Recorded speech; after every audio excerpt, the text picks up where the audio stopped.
નગર પ્રાથમિક શિક્ષણ સમિતિનો 52મો બાળમેળો સયાજી કાર્નિવલના ઉદ્ઘાટન પ્રસંગમાં વડોદરાના પ્રથમ નાગરિક મોડા પહોંચતા બાળમેળાનું ઉદ્ઘાટન મોડેથી થયું હતું।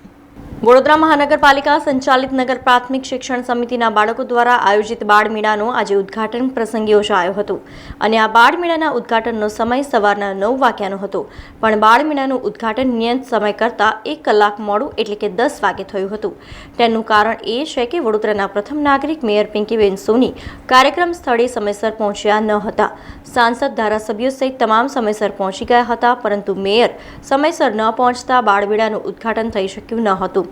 મેયરશ્રી બસ હમણાં મારી વાત થઈ જાય, એમનો ઓન ધ વે છે ને, તૈયારીમાં 2-5 મિનિટમાં પહોંચી જશે। મહાનગરપાલિકાનો કાર્યક્રમ છે, હું તો આમંત્રિત તરીકે પાર્ટીના શહેરના અધ્યક્ષ તરીકે આજે અહીંયા હાજર રહ્યો છું।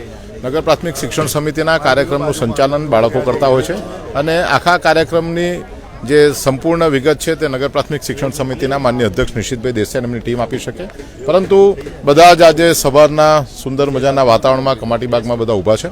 કમાટી બાગ એ 300% ઓક્સિજન આપતો વડોદરાની બરાબર મધ્યમાં આવેલું એક સરસ મજાનું આપણું ગાર્ડન છે અને બધા સવારનો આનંદ માણી રહ્યા છે અને લાગે છે કે ટૂંક સમયમાં કાર્યક્રમની શરૂઆત પણ થશે। હવે સવાલ એ આવે છે કે મેયર 1 કલાક મોડા કેમ પડ્યા અને તેમના મોડા આવવાથી સમગ્ર વ્યવસ્થા ખોરવાઈ હતી।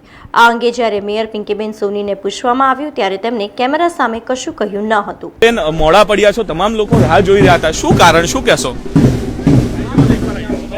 બેન, જવાબ તો આપો, બાળકો રાહ જોઈ રહ્યા હતા આપને। કારણ હતું એવું, ભાઈ બહેનોનો વિષય એવો હોય કે પ્રોબ્લેમ હોય। નથી સંભળાતો બેન, શું કહું પછી કેમેરા બંધ કરો।